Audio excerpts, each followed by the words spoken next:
작년도죠. 23년도 연말에 한국의 유명 연기자가 극단적인 선택을 했습니다. 경찰 조사를 받다가 그런 일이 발생했습니다. 고 이선균 씨입니다. 제 개인적으로도 참 연기가 좋았고 그랬는데 그분의 어떤 유죄 무죄를 떠나서 적지 않은 국민들이 참 안타까워했으리라 생각되어집니다. 고인은 그런데 2018년도에 수목 드라마 나의 아저씨에서 구조기술자로 등장을 했습니다. 구조기술자는 구조공학자의 다른 표현입니다. 우리는 이제 건축물을 보면은 이제 외관이라든지 또는 실내 인테리어라든지 이런 것들을 보고 그 아름다움에 탐복하곤 합니다. 하지만 구조공학자의 관점은 좀 달라요. 건축물에 적용해야 하는 공학하고 치열하게 싸움을 해야 하는 직업인입니다. 건축 설계 도면이 도착하면은 그 설계 도면을 보면서 전체 이제 앞으로 어떤 건축물이 완성될 것인가 하는 그림을 그리겠죠. 그리고 그 건축물에 가해질 수 있는 중력 또는 강풍, 우리나라도 태풍이 불어오고 또 미국에 허리케인이 오고 강풍이 오잖아요. 그리고 심지어 지진 등으로부터 이 건축물을 지켜내기 위해서 본인이 갖고 있는 모든 공학 기술을 총동원을 합니다. 조금이라도 잘못되면, 잘못 계산하거나 조금이라도 잘못되면 건축물이 무너지는 대형 참사로 이어질 수 있지 않겠습니까? 그 드라마 나의 아저씨에 등장한 명대사들이 있었는데 그 중에 일부입니다. 모든 건물은 외력과 내력의 싸움이야. 하중, 진동, 있을 수 있는 외력을 계산하고 따져서 그보다 더 세게 내력을 설계하는 거야. 인생도 어떻게 보면 외력과 내력의 싸움이야. 무슨 일이 있어도 내력이 있으면 버티는 거야. 어떠한 외력이 가해지더라도 그것을 이겨낼 만한 내력이 있으면 버틸 수 있는 거다 하는 대사입니다. 실제 이 고인이 자신의 삶에서는 그 외력을 견뎌낼 수 없었던 모양입니다. 그래서 그런 극단적인 선택을 했죠. 그런데 드라마에서 또 다른 의미심장한 대사가 나와요. 나를 지탱해 주던 내력이 진정한 나의 내력이 아닌 것 같아. 내력인 줄 알았는데 그게 진정한 나의 내력이 아니었던 것 같다. 이 대사처럼 고인에게 어떤 진정한 내력이 있었다면, 아니 그런 내력을 소개해 줄 수 있는 어떤 지인이 곁에 있었다면 어쩜 고인의 생은 그렇게 허망하게 무너지지는 않았을 텐데 하는 회한이 남습니다. 우리 성도님들도 종종 외력들을 마주하셨을 겁니다. 지금도 외력을 견뎌내야 하는 시간을 보내고 있는 성도님도 계실 것 같습니다. 자녀나 가족을 통해 닥쳐오는 외력이 참 지독하죠. 가족 때문에 마음이 그냥 무너지는 순간이 있거든요. 아이 때문에 그렇게 정성을 기울였는데 아이가 엇나가기 시작한다. 굉장한 지독한 외력을 받는 겁니다. 경제 문제 풀리지 않습니다. 한 치 앞을 내다볼 수가 없어요. 특히 가장의 어깨에는 무겁습니다. 나 한 몸이야 어떻게 해야겠는데 내가 책임져야 하는 이 식솔들을 내가 어떻게 먹여 살릴까? 경제 문제로 인한 외력이 큽니다. 전혀 예상하지 못한 건강 문제.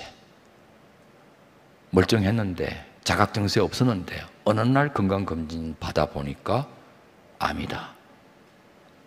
외력이죠. 종류, 원인 다를 수 있습니다. 그 힘의 강도도 천차만별이겠죠.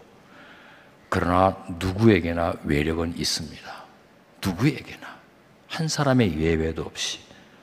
이러다가 내 인생 무너지고 마는 것은 아닌가 싶은 그런 외력을 받으신 성도님도 있고 지금도 그런 외력을 받고 계신 분 혹 있을지도 모르겠습니다. 고린도후서 4장에서 바울은 그것을 우겨쌈이라고 표현을 했습니다. 바울은 자신의 사역이나 인생 여정에서 사방으로 우겨쌈 당하는 시험과 고난을 수도 없이 받았어요. 오죽했으면은 살 소망까지 끊어졌다 말했겠습니까? 고린도후서 1장 8절, 9절 상반절에 이런 구절이 나와요. 형제들아, 우리가 아시아에서 당한 환난을 너희가 모르기를 원하지 아니하노니 힘에 겹도록 심한 고난을 당하여 살 소망까지 끊어지고 우리는 우리 자신이 사형 선고를 받은 줄 알았다. 이 살 소망이 끊어졌다. 여러 가지 이유로 살고 싶은 마음이 사라지는 거예요. 죽고 싶다. 마음의 사형 선고를 받은 것 같다. 바울에게 그런 외력이 가해진 겁니다. 바울은 오늘 고린도전서 10장 본문에서 저 옛날 출애굽한 이스라엘 백성이 마주했던 광야 생활을 주목하고 있어요. 이스라엘이 그 애굽의 노예로서의 그 속박된 삶을 청산을 하게 되었습니다. 얼마나 기뻤겠습니까? 이제는 자유인이거든요. 이제는 눈치 볼 것도 없어요. 하소연할 수도 없는 노예 삶 아닙니까? 휴일이 어디 있겠습니까? 안식일이 어디 있겠습니까? 공휴일 없는 거예요. 부르면 동원돼야 되는 것이고 인격적인 대접 못 받는 처참한 그 어마어마한 피라밋의 어마어마한 돌 그 무게 제일 밑에서 그걸 다 버텨내야 하는 노예에서의 삶을 청산하고 탈출하게 됐으니까 얼마나 기뻤겠습니까? 애굽의 그 우겨싸움을 벗어났다 싶었겠죠. 그런데 광야로 접어듭니다. 또 다른 우겨싸움을 마주했던 겁니다. 사실 우리의 우겨싸움도요, 한 번으로 끝나지를 않아요. 잘 해결했다 싶은데 또 다른 우겨싸움이 또 우리를 기다려요. 어쩜 세상 사는 동안 우리가 당하는 이 우겨싸움이라고 하는 실제는 어쩜 세상 떠날 때에야 사라지지 않겠나 싶어요. 나는 한 번도 우겨싸움 당한 적 없다. 그런 분 아마 없을걸요. 그런데 우겨싸움이라고 하는 불시험이 있지만 동시에 기억해야 할 것은 그 우겨싸움을 주관하시는 하나님께서도 실제하고 계시다는 사실을 아셔야 해요. 우겨싸움이 있지만 그 우겨싸움을 주관하시는 하나님이 실제하신다. 우리 하나님은 전능하신 주권자이십니다. 공중나는 참새 새 한 마리 땅에 떨어지는 거 하나님 허락하심 없이는 일어나지 않습니다. 예수님 말씀이십니다. 그런데 그 하나님, 주권자 하나님이 우리의 사랑의 아버지 하나님이에요. 우리가 악한 자라도요, 자식에게 좋은 것을 주기를 원해요. 떡을 달라 하는데 누가 돌 주겠으며 생선 달라 하는데 누가 뱀을 툭 던지겠냐 하는 거예요. 악한 자라도 지 자식한테는 좋은 거 주려고 해요. 야단쳐서라도 바른 사람 되라고, 유익한 사람 되라고 아이에게 좋은 것 남겨주기를 원하는 것이 부모 마음이 서툴고 방법이 좀 잘못될 수도 있고 어리석을 수도 있지만 그 마음 중심은 다 마찬가지예요. 좋은 것 주기를 원하시고 그리고 자식 잘 되기를 바라고 행복하기를 바라고 그럼 여한 없겠다 싶은 게 부모 심정입니다. 하물며 우리를 구원하기 위해 그 아들마저 희생시켜 주신 사랑의 하나님 아버지는 이루 말할 필요 없는 것이죠. 로마서 5장 8절에 우리가 아직 죄인 되었을 때에, 그러니까 의인 되었을 때나 선인 되었을 때가 아니에요. 뭐 사랑받을 만한 뭐 자격 조건이 있을 때가 아니에요. 죄인 되었을 때에 그리스도께서 우리를 위하여 죽으심으로 하나님께서 우리에 대한 자기의 사랑을 확정하셨다. 죄인 되었을 때, 심판받아 마땅한 죄인 되었을 때도 하나님이 먼저 아들을 보내주셔서 그 목숨 희생시켜서 우리를 구원해 주신 사랑을 확증해 보여주셨다.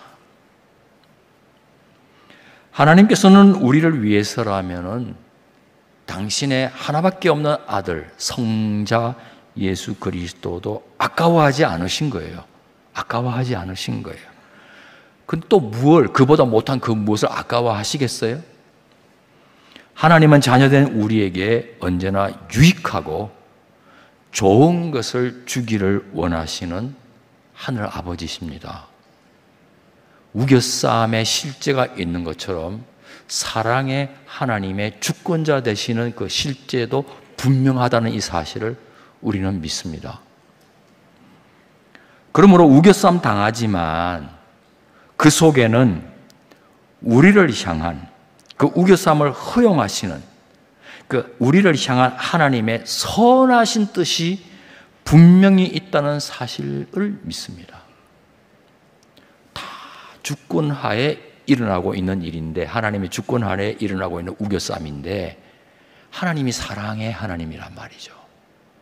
그러므로 이 우겨싸움을 통해서 우리 속에 이루기를 원하시는 어떤 선한 뜻이 있음을 우리는 분명히 믿습니다. 비록 지금은 우리 머리로 이해되지 않아요. 우겨싸움이 크면 클수록, 지독하면 지독할수록 어떤 설명을 납득할 수가 없어요. 어떤 설명도 시원하지를 않아요. 정리가 되지를 않아요. 내가 지금 당하고 있는 이 고난과 시험, 답이 없는 것 같아요. 머리로는 이해 안 된단 말이에요. 그렇지만 우리를 사랑하시는 하나님 믿어지는 거예요. 고린도전서 10장 13절, 사람이 감당할 시험 밖에는 너희가 당한 것이 없나니 오직 하나님은 미쁘사 너희가 감당하지 못할 시험 당함을 허락하지 아니하시고 시험 당할 즈음에 또한 피할 길을 내사 너희로 능히 감당하게 하시느니라. 아멘. 우리가 감당할 만하니까 이 우겨싸움을 허락을 하셨다. 심지어 지금 너무 버거워서 도무지 이제는 더 이상 감당할 수 없는 지경에 이르렀다 하나님께서 판단하시면은 그 우겨싸움의 시험을 통과하고 지나가게 하심으로써 감당하게도 해주신다. 그게 너무 감사해요. 지난 6월 17일 날 월요일 저녁에 노푸던 연합선교회 전 대표이자 에스겔 선교회 현 대표이신 김동호 목사님이 유튜브 채널을 운영하시는데 날마다 기막힌 새벽 5주년 감사 예배에 축사자로 초청받아서 참석하게 되었습니다. 줄여서 날기새라 그러잖아요. 흔히 날기새. 그런데 그 순서 중에 오건 외자를 갖고 계신 오건 집사님의 간증 시간이 있었어요. 제 축사 바로 직전에 있었던 간증인데 약 4년 전에 건강 검진을 하다가 집사님의 양쪽 콩팥 위에 자리 잡고 있는 삼각형 모양의 부신에 암세포가 발견됐다는 거예요. 이게 세계적으로도 희귀암이네요. 세계적인 희귀암이기 때문에 약도 없다는 거예요. 임상 사례, 임상이 좀 많아야 약을 개발할 수 있잖아요. 근데 희귀암이기 때문에 임상 실험을 할 수가 없는 거예요. 더더군다나 시장성이 있어야 제약회사가 연구조사하기 위해서 재정을 투자하잖아요. 팔려나갈 수도 없는 거 희귀암이기 때문에. 그러니까 아예 연구를 안 한 거예요. 약이 없는 거예요. 그 순간 온통 죽음과 관련된 생각으로 이 오건 집사님의 머리가 꽉 차오르기 시작한 거예요. 배를 가르는 큰 수술 30cm 이상씩, 배를 가르는 큰 수술 3차례 받았어요. 하지만 암세포는 다른 부위로 전이되었습니다. 이제는 수술도 불가한 상태입니다. 방사선 치료, 양성자 치료 효과가 없는 걸로 나타났습니다. 자신 때문에 사랑하는 아내하고 그리고 가족들, 자녀들까지 이 죽음에 관한 생각으로 가득한 시간 속으로 내몰려가는 것을 지켜보는 거예요. 나야 암으로 어쩜 언제 어떻게 될지 몰라서 죽음에 대한 생각, 어떻게 하면 면역력이 증강되나, 음식을 먹을 수 있을까, 어떻게 하면 좀 더 생명을 유지할 수 있을까, 온통 사실은 죽음에 대한 생각이잖아요. 죽음의 생각으로 가득한 시간을 나야 보내지만, 그런 나 때문에 내가 사랑하는 나의 아내와 내 가족들까지도 동시에 죽음 가득한 시간으로 내몰려 가는 것을 도무지 견딜 수가 없었대요. 어느 한순간에 미안하고. 그래서 그때 집사님이 결심을 했다는 거예요. 죽을 때까진 결코 죽지 않겠습니다. 사실 지금 죽기 전이지만 지금 이미 죽은 거나 다름없는, 마음의 사형선고 받아 죽은 거나 다름없는 시간, 죽음 가득한 시간을 보내고 있잖아요. 그런데 결심한 거예요. 죽을 때 죽더라도 죽을 때까지는 지금 죽지 않겠습니다. 자신의 시간을, 얼마 남지 않을 수도 있는 이 시간을 죽음으로 채워가기보다, 죽음에 관한 생각으로 채워가기보다 감사로 채워가기로 결심했다는 거예요. 그 결심을 하자마자 당연하게 생각해왔던 모든 것들이 감사 제목이 되는 거예요. 숨을 쉴 수 있다는 것도 아주 감사하고, 음식을 먹고 음식을 넘길 수 있다는 것도 감사하고, 그래도 걸어 다닐 수 있다는 것도 감사하고, 눈이 보여서 이 대자연 환경, 풍광, 아름다운 풍광을 누릴 수 있는 것도 감사하고, 그리고 무엇보다 나를 안타까이 여기면서 그래도 안부를 물어와주고 곁에 있어주는 사람들이 감사하다. 이게 하나님의 은혜를 누리게 됐다, 이런 간증을 하는 거예요. 언제 자신을 하나님께서 불러주실지 부르실지 알 수 없지만, 그런데 그 이후 암을 얻고 난 다음 오히려 감사하면서 행복하다, 그러니 지금 천국을 누리고 있다, 그렇게 간증을 해요.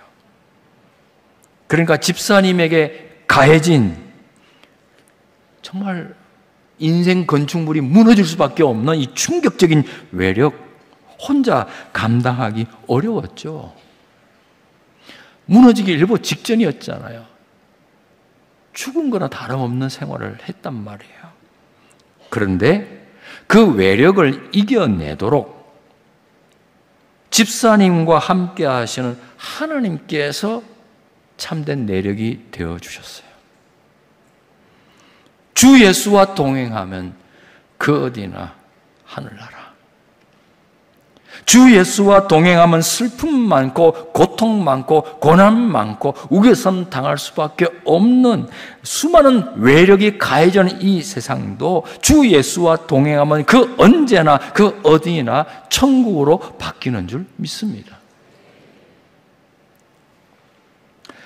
이혜인 시인의 그 선인장이라는 시가 생각납니다.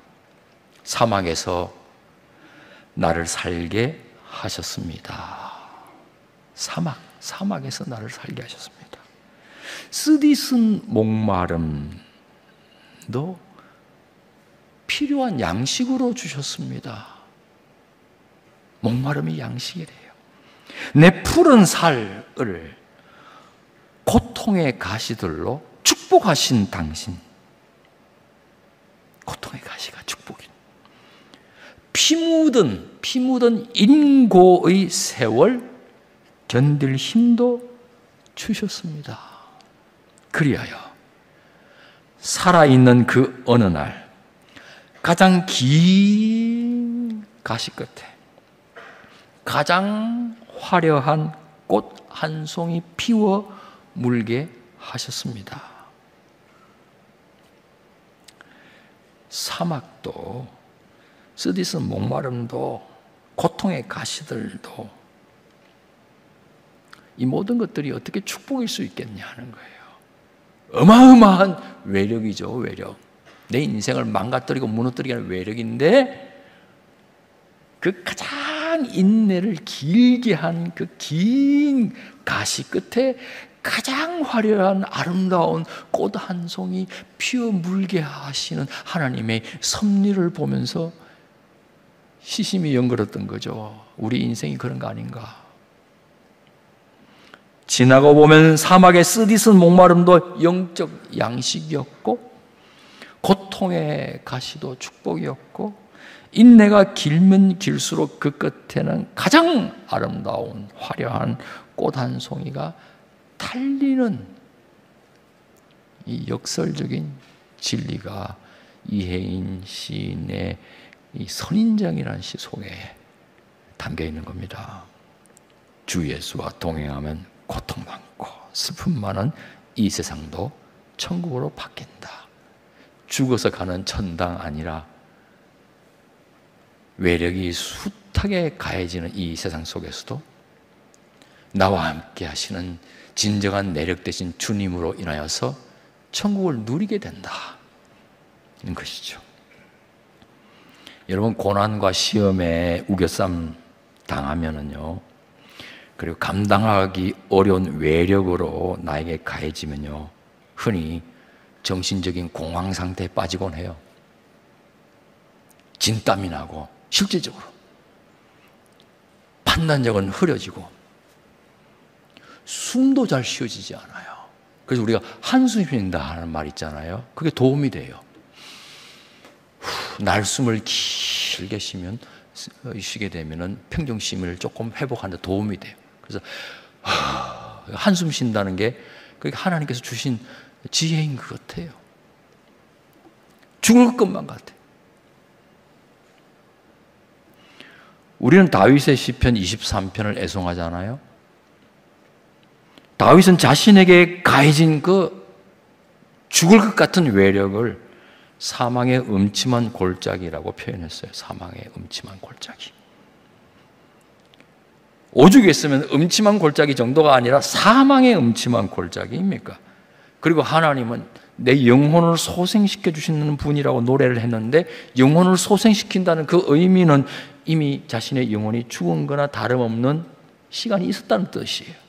그러니까 영혼을 살려내시네, 부활을 시켜주시는 것이죠. 다윗은 자신을 죽이려고 하는 사울 왕에게 오랜 세월, 1년, 2년이 아니에요. 쫓겨다녔어요. 블레셋 이방 나라까지도 망명했어요. 더 이상 사울 왕의 추격을 받지 않기 위해서, 그걸 피하기 위해서 블레셋 이방 나라로 도망쳤습니다. 블레셋이란 나라는요, 자신이 과거에 죽였던 골리앗 장군, 그 골리앗 장군의 나라예요. 그러니까 이 블레셋 사람들이 다윗의 그 망명 의도에 불순한 동기가 있는 거 아닌가 하고 의심했을 거 아닙니까? 그래서 다윗은 자신에게 특별히 불순한 의도가 없다는 것을 입증해 보이기 위해서 그들이 치르는 숱한 전쟁에 자발적으로 참전해서 승전을 이끌어냈어요. 이방 사람들을 위해 싸워야 했던 자신의 심정이, 하나님의 선민으로서 자신의 심정이 얼마나 비참했겠어요. 그런데 시편 23편 1절이 뭐라고 시작되느냐? 여호와는 나의 목자시니 내게 부족함이 없어지로다. 이 부족함 없다는 이 고백, 사실요, 사망의 음침한 골짜기에서 방황하고 있을 때는 불가능해요. 사망의 음침한 골짜기 방황할 때는 사망 가득한 생각인데, 정신적인 공황 상태에 빠지는데, 외력을 당해가지고 정신을 못 차리고 있을 때 부족함이 없다고 한가하게 노래나 부르고 있을 수 있겠습니까? 없습니다. 기나긴 그 고통의 시간을 저 선인장의 가장 긴 가시처럼 다 통과하고 나서 뒤돌아볼 때 비로소 가능할 고백이에요. 다 통과하고 난 다음에 뒤돌아보니까 지금까지 지내온 것 주님의 크신 은혜로구나 깨닫고 감사하며 고백하는 것이 내 잔이 넘치나이다. 내가 부족함이 없습니다. 이것이에요. 그전에는 몰랐어요. 여러분, 사울 왕이 죽었다는 소식 듣습니다. 블레셋 땅에서. 목숨 건 망명 신세를 마감할 수 있게 됐어요. 그리고 이방 블레셋 나라의 망명 생활도 청산할 수 있게 됐어요. 그리고 하나님께 여쭈었어요. 어디로 가면 좋겠습니까? 늘 질문하는 모습을 보였습니다. 하나님께서 말씀하셨어요. 네가 속한 유다 지파의 거점지 헤브론으로 가라. 그대로 순종합니다. 헤브론에 도착하니까 그 유다 지파의 장로들이 기다렸다는 듯이 다윗 머리 위에 기름을 붓고 유다의 왕으로 옹립해요. 지금 이미 다른 지파들은 사울의 적자라 할 수 있는 이스보셋을 왕으로 옹립한 상태예요. 그런데 유다 지파가 지금 독자 행보를 걷는 거예요. 다른 지파의 눈에 유다 지파가 가시거리죠. 저거 왜 이스보셋 왕이 있는데 베냐민 지파 사울 왕이 있는데 왜 자기들만의 왕을 또 옹립하는 거지? 기분 나빴을 거 아니에요. 그런데 세월이 흐르면서 그 이스보셋 왕마저도 시해를 당합니다. 호위 부대 장교들이 그를 낮잠 자는 동안에 시해를 해요. 그리고 목을 잘라서 다윗 왕에게 가지고 옵니다. 다윗 왕은 깃바위를 그냥 노발대라하면서 다 처형시켜버려요. 그리고 북이스라엘에 해당되는 나머지 지파들, 북이스라엘 전조를 할 수 있어요. 유다 지파를 뺀 나머지 지파들 장로들이 머리를 모아 어떻게 앞으로 이 난국을 타개할 것인가. 구심점이 사라졌잖아요. 왕국에 왕이 없어요. 그리고 이방 나라는 계속 침공해 옵니다. 다른 대안이 없는 거예요. 어느 날 그들이 결단하고 헤브론에 다윗을 찾아옵니다. 그러면서 우리가 남이 아니지 않습니까? 한 고륙 아닙니까? 그리고 옛날 사울왕 시절 때 당신이 출입하면서 우리 민족을 이끌어준 지도자였습니다. 그러면서 그 머리 위에 기름을 붓고 온 이스라엘의 왕으로 옹립합니다. 다윗은 유다 지파만의 왕이 아니라 이제 온 이스라엘의 왕이 되었습니다. 지금 다윗은요, 헤브론에서 저 옛날 어렸을 때 사무엘 선지자를 통해서 받았던 하나님의 언약이 약 20년이 지나고 나서야 이루어지고 있음을 목도하고 있는 거예요. 세 번째 기름 부음이에요. 그때도 하나님께서 사울왕을 폐위하기로 결정하셨어요. 아말렉을 진멸시키라 하는 명령에도 불구하고 살진 짐승들을 희생제물로 바치겠다고 아껴두었거든요. 그때 유명한 말씀 하잖아요. 사무엘 선지자를 통해서 순종이 제사보다 낫다. 너가 지금 제사 바치려고 하는 거냐? 순종 빠진 제사 소용없다. 순종이 핵심이다. 왜 진멸시키라 그랬는데 진멸시키지 않았느냐 하고 왕을 폐위하기로 하나님이 결정하셨습니다. 전달하는 거예요.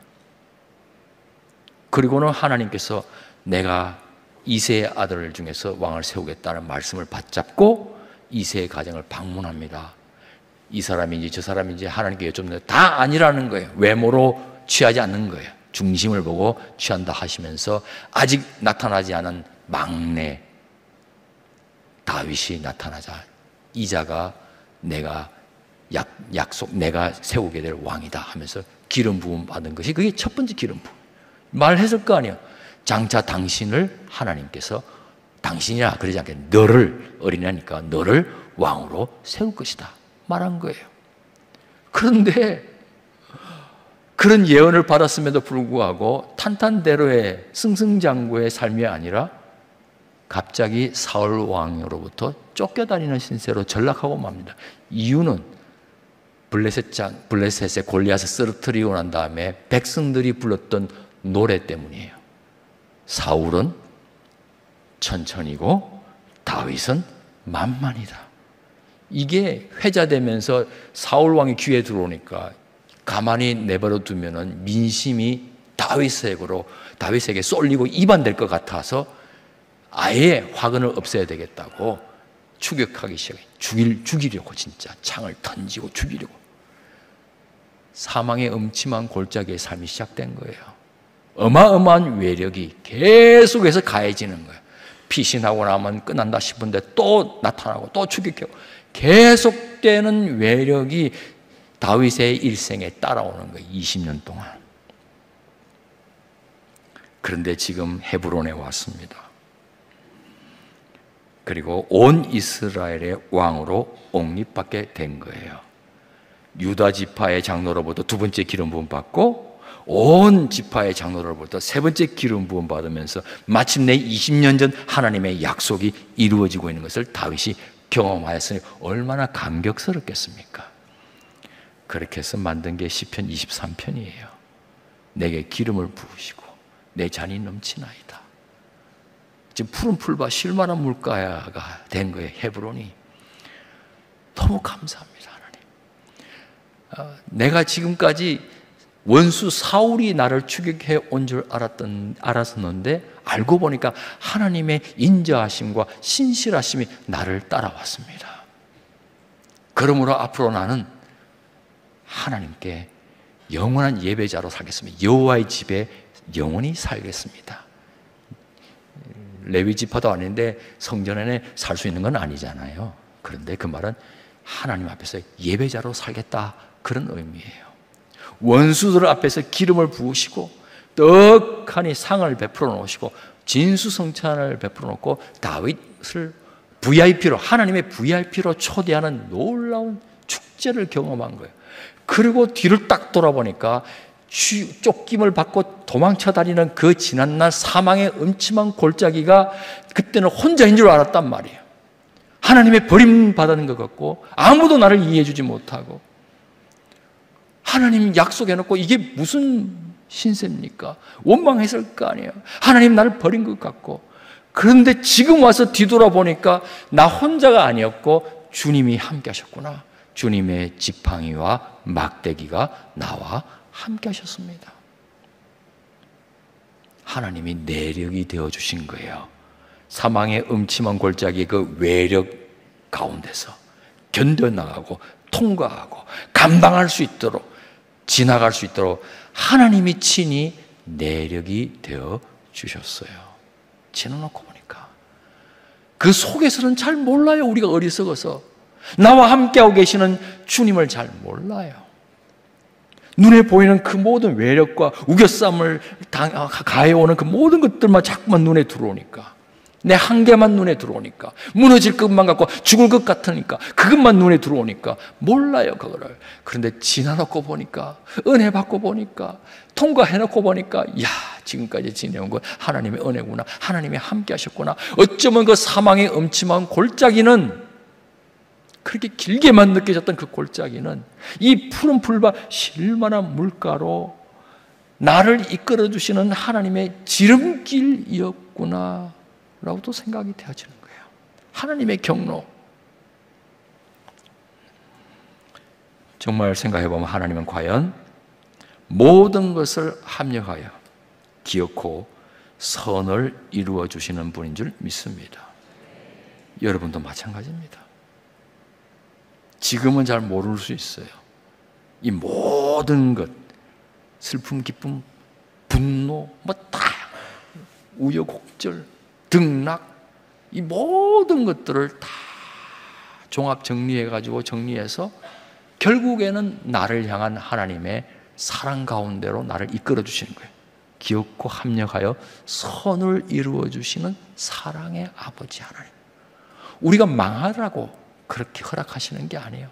잘 되라고, 고쳐서라도, 깨뜨려서라도 바로 잡아주기 위해서, 더 겸손케 하기 위해서, 더 하나님을 의지하도록 하기 위해서 나에게 유익하도록 그런 모든 커리큘럼을 허락하신단 말입니다.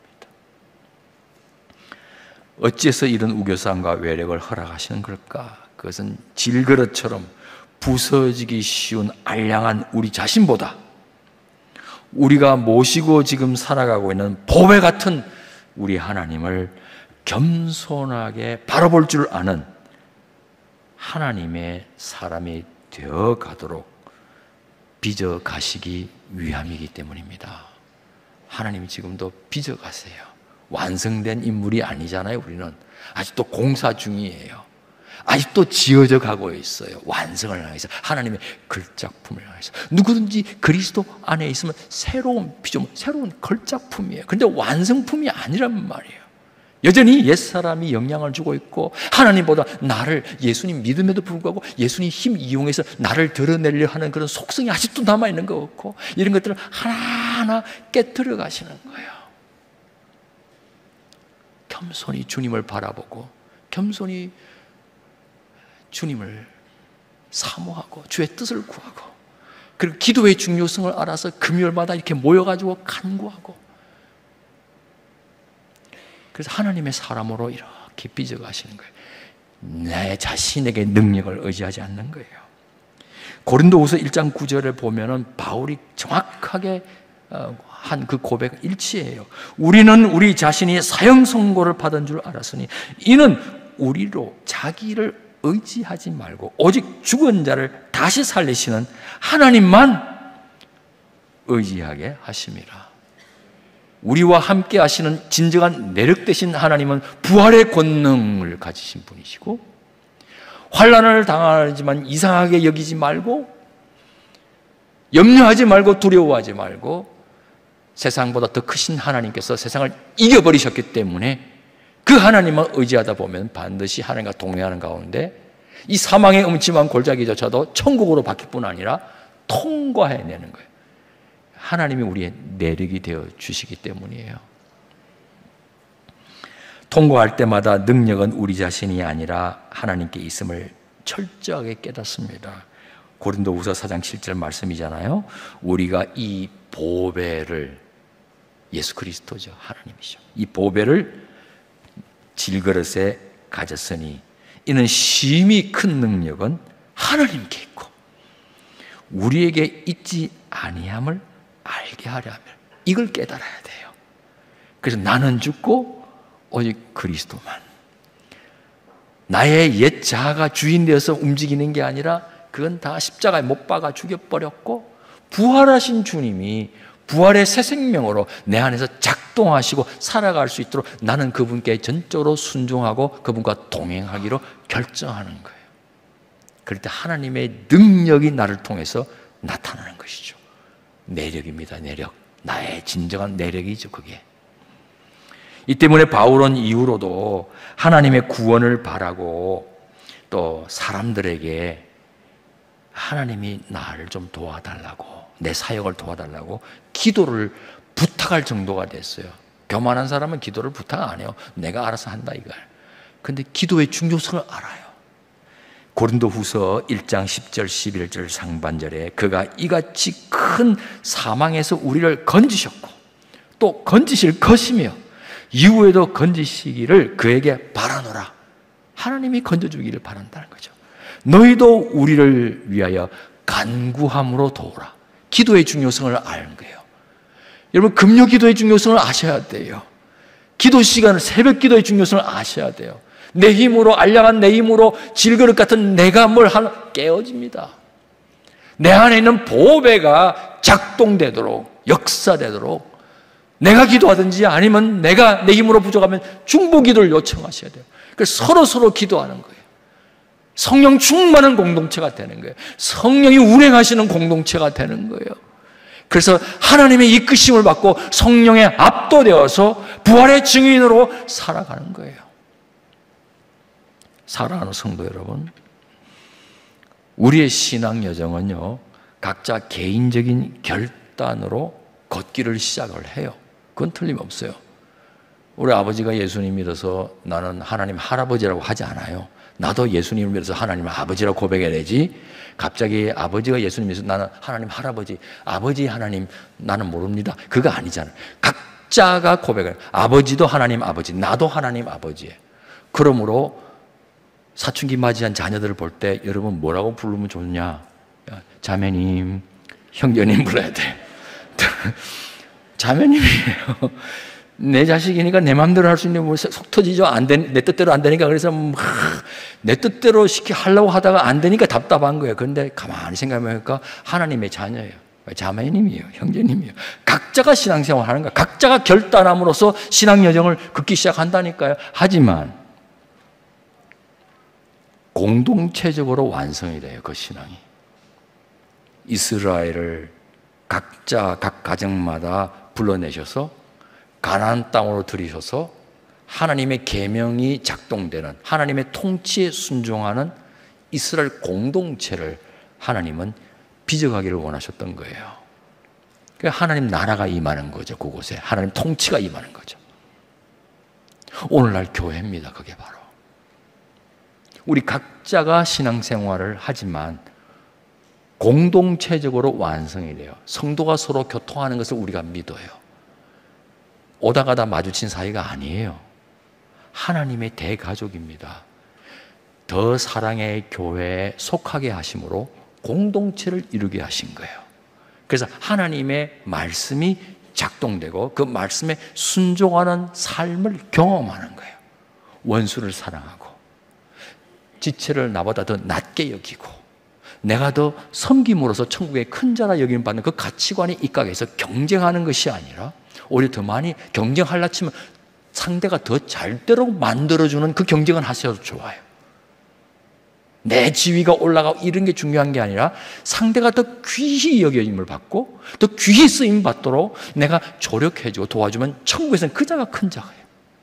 이런 전혀 이 세상과 다른 뒤집어 놓은 가치관이 작동되는 천국의 대사관 같은 곳이에요. 여러분 로잔 운동 우리가 요즘 열심히 하잖아요. 9월 달에 이제 로잔 대회가 한국에서 열리는데 하나님이 주신 선물이에요. 그 언제 교파를 초월해서 교단 초월해서 이렇게 연합하는 운동이랍니까? 그것도 선교를 위해서. 이런저런 막 비판하는 사람들이 있는데 나 참 기가 막히고 엉터리 같은 비판 가지고 막 하는데 정말 말 상대도 하기 싫은 정말 그 내용 그 스테이트먼트를 보고 이야기를 하는지 모르겠어요. 남이 한 이야기를 1차, 2차 자료, 3차 자료 막 주워 담가서 퍼날리는 거. 요즘 유튜브 종교가 너무 많아요. 유튜브 종교. 막 무조건 좋아요. 그걸 막 클릭수 올리고 하면서 보면 엉터리방터리예요. 로잔 운동이 만들어 놓은 큰 스테이트먼트가 있어요. 선언문이 있어요. 뭘 주창하는 것인가 그걸 보고 이야기를 해야 되는데 그건 전혀 보지를 않아요. 근거도 없는 이야기를 해요. 그런데 이번 로잔 대회의 주제가 있어요. 하나님의 통치, 그리스도의 통치를 선포하고 디클레어하고 그 다음에 디스플레이, 보여주는 거예요. 말로만 선포하는 걸 끝나서는 아니고 우리의 공동체적인 삶을 통하여서 천국의 대상관과 같은 더 사랑의 교회 이 공동체적인 삶을 통하여서 하나님의 나라가 임해 있음을 시전해 보이는 것이에요. 하나님의 나라가 임하여 있음을 선포할 뿐만 아니라 예수 그리스도를 구세주로 영접하여서 하나님의 통치를 받으시오 하면서 선포할 뿐만 아니라 우리가 보여줘야 되는 거예요. 하나님의 통치를 받는 우리의 삶의 모습, 공동체의 삶의 모습, 하나님의 나라의 모습을 앞당겨 보여주는 교회는 하나님 나라의 전조라는 겁니다. 그런 관점에서 우리는 가족입니다. 오다 가다 마주친 사이가 아니에요. 하나님께서 신앙 여정을 함께 걸어가도록 더 사랑의 교회에 속하게 하여서 이 여정을 같이 손잡고 걸어가는 평생의 동반자예요. 평생의 동반자. 갑자기 동반자 하니까 노래가 갑자기 생각나려 그래. 평생의 동반자예요. 예사로운 사람이 아니에요. 혼자 신앙생활 하는 게 아니에요. 공동체적으로 완성돼 가는 거예요. 삼위일체 하나님, 삼위가 각각 구별되어 있지만 일체로 계실 정도로 연합하잖아요. 사랑으로 서로 섬기잖아요. 그것처럼 우리도 다양한 은사와 재능이 있고 사회적 배경과 천차만별, 남녀노소 빈부귀천 다양하지만은 그리스도 안에서 한 새 인류가 되어서 서로 연합하고 사랑하고 서로 돌보고 인생의 동반자가 되어서 신앙 여정의 동반자가 되어서 하나님이 가리키시는 하나님 나라의 그 완성을 향하여서 같이 뚜벅뚜벅 걸어가는 거예요. 외력이 가해진 지체가 보일 거예요. 나도 당하지만은 내 지체는 더 극심한 외력이 가해졌어요. 못 본 채하고 지나가는 게 아니에요. 내가 당한 것처럼 그 곁에서 하나님의 내력이 되어주는 거예요. 사랑과 선행을 격려하면서 서로 돌아보고 그래서 서로 힘이 되어주는 거예요. 여러분, 우울증 환자가 제일 힘겨운 게 뭔가? 아무도 없다는 거예요. 외부 세계에 반응하기 싫어하거든요. 그럼에도 불구하고 그 우울증을 통과해낸 연예인이 TV에 나와서 한결같이 하는 말이 그때 이 친구가 내 곁에 있어줬기 때문에 내가 견딜 수가 있었다. 우울증이라는 외력을 당했는데 내 곁에서 이 친구가 내력이 되어주었다. 하나님이 우리 지체들을 각자가 당할 수 있는 그 외력을 당하고 있는 각자에게 서로에게 내력이 되어주시도록 붙여주신 거예요. 내력이. 하나님의 내력. 그게 공동체예요. 그게 하나님 나라예요. 극심한 고난 속에 공황 상태를 누구나 경험할 수 있어요. 주변에 아무도 없고 혼자 된 것 같은 느낌. 하나님을 원망할 수 있죠. 하나님도 날 버린 것 같다고 느끼곤 해요. 심지어 하나님이 계시긴 한가 싶을 정도로 영적인 어떤 의심에 사로잡히기도 해요.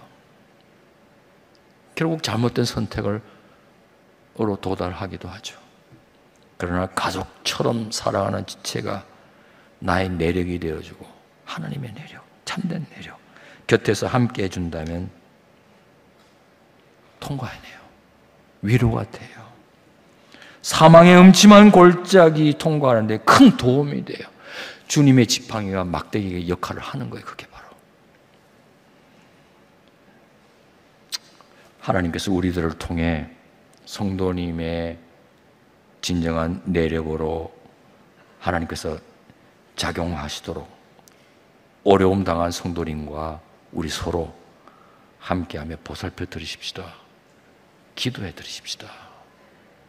내 비록 힘없지만 하나님이 역사해 주옵소서. 이 심령을 위로해 주시고 눈이 좀 열리게 해 주시고 하나님을 못 보고 있습니다. 사망만 보고 있습니다. 사망을 깨쳐내신 부활의 주님을 제가 아직 못 보고 있습니다. 전적으로 신뢰하지 못하고 있습니다. 안타깝습니다. 난 이해합니다. 나도 그런 적이 있으니까. 그럼 마음으로 함께합니다. 불쌍히 여깁니다. 하나님, 우리를 좀 도와주세요. 내 지체를 좀 도와주세요. 저 지경에 도달한 걸 도저히 견딜 수가 없습니다. 내가 가슴이 미어집니다. 나도 저 경험해보니까 너무 힘들어요. 죽을 것 같아요. 숨이 쉬어지지 않는데 하나님 도와주세요. 기도하시는 거예요. 하나님 그 기도를 외면치 아니하시고 우리가 빌바를 알지 못할 그때도 말할 수 없는 탄식으로 하나님 성부의 하나님의 뜻을 그대로 간파하시고 우리를 위해서 탄식으로 아뢰주시는 성령께서 계시잖아요. 하나님 보좌 우편에서 지금도 우리를 위해서 천상에서 지상에 있는 우리를 위해서 중보기도하고 계시는 성자 하나님이 계시잖아요. 자식에게 좋은 것을 악한 자라도 줄 줄 아는데 하물며 하늘 우리 아버지 성부 하나님은 구하는 자에게 어찌 좋은 것을 주지 않겠느냐? 이게 이루어질 줄 믿습니다. 더 사랑의 교회 이름 잘 지었어요. 그래서 이게 비교급인가? 사랑의 교회보다 더 사랑하자는 뜻인가? 옥하는 목사님을 뛰어넘어서 더 사랑하자는 뜻인가? 아니다. 보니까 최상급 같기도 하고. 그러니까 가장 사랑한, 유일한 이 사랑의 공동체. 그 정도로 하나님이 주목하시는 공동체. 그런 공동체가 될 수 있기를 바랍니다. 문자 그대로 더 사랑의 교회, 우리 담임 목사님 중심으로 아름다운 발자취를 남기고 다음 세대에 이르기까지 미래를 준비해 가면서 정말 온 성도가 그리스도 안에서 행복한, 서로 돌아봐 줍니다. 이 모습이 너무 아름다워서 사도행전에 나와 있는 것처럼 날마다 구원받는 수를 더해 주셨다. 하나님이 더해 주셨지만 알고 보면은 주변 사람들이 매력적인 공동체, 이 세상에서 발견할 수 없는 특이한 공동체, 천국과 같은 곳, 그러므로 내가 등록해야지 결정하는 그 과정을 통해서 하나님이 날마다 더해 주시는 거거든요. 여러분이 천국 대사들이 되십시오. 서로 사랑하십시오. 우겨싸움에 시험을 당할 때 이상한 거 여기지 마십시오. 누구나 당합니다. 죽을 때까지 당할 수도 있어요. 우겨싸움은 사라지잖아요. 죽으면 사라져요. 근데 바로 그 순간에 주님을 바라보십시다. 주님을 합력하여 선을 이루어주는 주님을 바라보십시다.